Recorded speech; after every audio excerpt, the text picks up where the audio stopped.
On their wedding anniversary, October 25, 1969, in Grand Teton National Park, Wyoming, two experienced climbers, Dixie Smith and her husband Jimmy, set out on a 7-mile hike to Exum Ridge to climb to the summit of Grand Teton Mountain. Little did they know their adventure would turn into a terrifying ordeal. They did not return the next day, and a search mission was initiated. This is the story, as recounted by Dixie while she was in the hospital. Jimmy and I have hiked this route many times before. We were used to the same routine. We'd start our hike early on the Looping Meadows trailhead and head to the base of the Exum Ridge via the Garnet Canyon route. Once there, we would start our climb. Around 2 a.m., we parked our station wagon, packed to the gills with supplies, at the trailhead. We wanted to start extra early so that we could see the sunrise. I remember looking up and seeing the full moon. It was a mesmerizing sight. The Grand Tetons provided a stunning backdrop for the radiant, perfectly round, luminous orb in the sky. The stars in the sky seemed less prominent due to the moon's brilliance, but you could still see the brightest constellations and celestial objects. It was a painful hike to the ridge, hard and intense. It always was. But the challenge was addicting, especially when you reached the top of the mountain. We worked hard for that mountain high. As we trudged through the night, Jimmy and I engaged in conversation and shared hearty laughter, a welcome distraction from the aching in our feet. I jokingly asked why we were doing this to ourselves, and he would always say, "Remember, it's not the destination, but the journey that makes it memorable." The bright full moon hung overhead, capturing my attention repeatedly during the hike. I couldn't help but wonder if there were such things as werewolves. When I asked Jimmy about it, he shook his head and said that we needed to keep our attention on things that were real. Strangely, that thought werewolves stuck with me throughout our journey. After an intense climb, we reached the summit around 9:30 a.m. The sense of achievement was incredible. Our very own mountain high. The timing couldn't have been better as we were treated to the gradual sunrise over the surrounding peaks. The air up there was brisk, but we knew it would warm up a bit as the day went on. With the promising weather, we decided to relish the moment, brew some hot coffee, and spend some extra time at the summit. Our plan was to begin our descent in the early afternoon. After savoring the sunshine and waiting for the day to warm up, we decided it was time to descend to the Garnet Canyon below. This trail was known for attracting many hikers, and today was no different. As we made our way down, we could see about a dozen other hikers heading in the opposite direction, all eager to reach the summit. Although we were exhausted, Jimmy was eager to visit Bradley Lake at the base of Garnet Canyon. We made the decision to push ourselves to reach the end of the trail, where we could finally rest and enjoy the tranquility of the lake. We got to the lake around 3 p.m. The ambience was perfect. It was serene, no bugs, and perfect weather. We were exhausted. We decided to pull out our sleeping bags and take a quick 2-hour nap before taking the next hiking trail to our station wagon. The next thing I remember is Jimmy shaking me awake. I was freezing. Holy shit, it was 8:30 p.m. How did we end up sleeping so long? Jimmy handed me a couple of sandwiches and some coffee, which would give us energy to hike back to the car. We ate quickly, packed our things, and headed out with our flashlights on. As we headed out, I looked up at the full moon and again became preoccupied with werewolves. Jimmy seemed a little preoccupied as well. He said that hiking at night is a little different than hiking early in the morning. He said that he never felt comfortable hiking in the evening. Jimmy was in the lead, as always, as we walked at a fast pace. We'd been hiking for an hour when Jimmy stopped dead in his tracks. "What's wrong, Jimmy?" I asked. "Something weird is going on," he said. "I keep seeing a light turning on and off the trail coming towards us." He was right. At the last minute, I saw the light, and it turned off about a half a mile from us. We traversed forward slower, our eyes fixed on the location where the light turned off.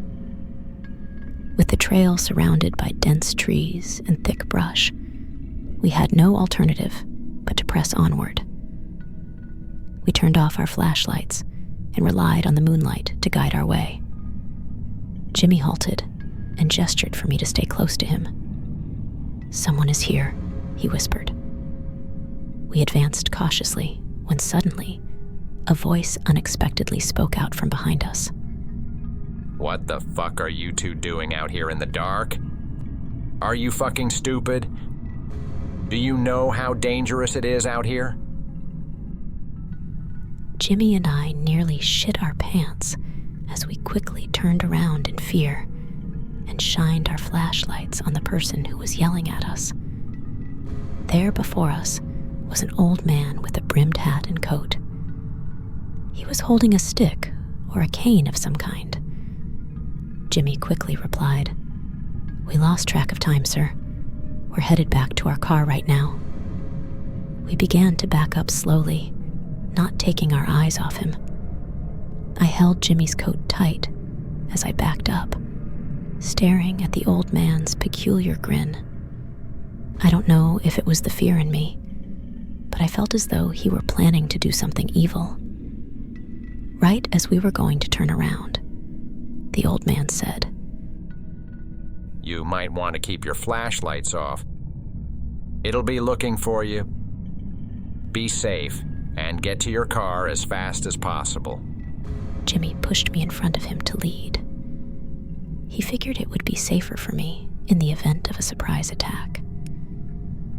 As we hiked along, I couldn't help but think how sad the man looked when he last spoke to us, like he knew our fate or something. We'd been hiking for a while and entered a part of the trail that was laden with thick bushes and trees. We could no longer see in front of us, so we turned on our flashlights to help us navigate through the thick darkness. Jimmy suddenly stopped. "Did you hear that?" he whispered. I stopped and turned around. "Hear what?" I whispered loudly. "I can hear someone running behind us. It's got to be that old man," Jimmy said. He aimed his flashlight in the direction of where he heard the sound. "I can't see shit." Jimmy then turned around and said, "Let's just keep going. We need to get to the car now." I turned around and continued at a rapid pace. At that point, I started hearing loud thundering footsteps of something running up behind us.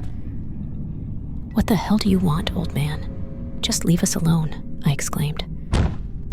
I turned around abruptly, my heart pounding, and to my shock, I witnessed a massive, monstrous, hairy figure charging toward Jimmy. With a deafening roar, it struck him to the ground, rendering him unconscious. I screamed in horror and dashed to Jimmy's side, desperately trying to help. The towering, ape-like creature loomed menacingly over me, emitting a low growl. In a swift and brutal motion, it backhanded me. The world spun, and I collided with a nearby tree, the impact causing everything to fade to black. The next thing I can recall was the sound of wind rustling through the trees. I tried to open my eyes, but it was difficult because of the dried blood that encrusted my eyelids. When I opened my eyes, I was on my back looking at the blue morning sky. I had a very painful headache. I tried to sit up, but winced at the terrible pain I felt in my side and my shoulder. It was difficult to breathe. There was blood all over me. I tried to call out to Jimmy, but to no avail. I scanned the area looking for him. I had no idea where I was. I was going to call out to Jimmy again, but then remembered that the creature might still be there. I decided to remain quiet. I slowly but painfully stood up to see if I could figure out where I was, but I could not recognize the area at all. It was obvious I was somewhere I'd never been before. I knew that the best thing for my survival was to stay put until someone found me. I thought about my husband and where he could be, and hoped and prayed that he would still be alive. I thought about the ferocity of the attack by the beast and cried hysterically. I laid there and just cried. I stayed in that area until I could hear my name being shouted from the distance. I barely stood up when a member of the search and rescue team yelled, "She's down there by the trees." Dixie was transported to St. John's Medical Center in Jackson Hole, Wyoming. There, she was treated for broken ribs, a dislocated shoulder, several lacerations, and puncture wounds. On October 29th, Jimmy, or what was left of him, was found at Amphitheater Lake. Officials believe that he was killed by what is believed to be a large grizzly bear. There is some doubt about the story, because the large footprints did not match those of a bear or any known animal. On October 25th, there were multiple police reports regarding an angry old man attacking and yelling at hikers to leave the area immediately. The man was never found or identified. Dixie Smith was never able to get over what happened to her husband, Jimmy. She was obsessed with the creature that attacked them. On October 25th, 1974, the date of her and Jimmy's wedding anniversary, she founded the Wyoming Sasquatch Society.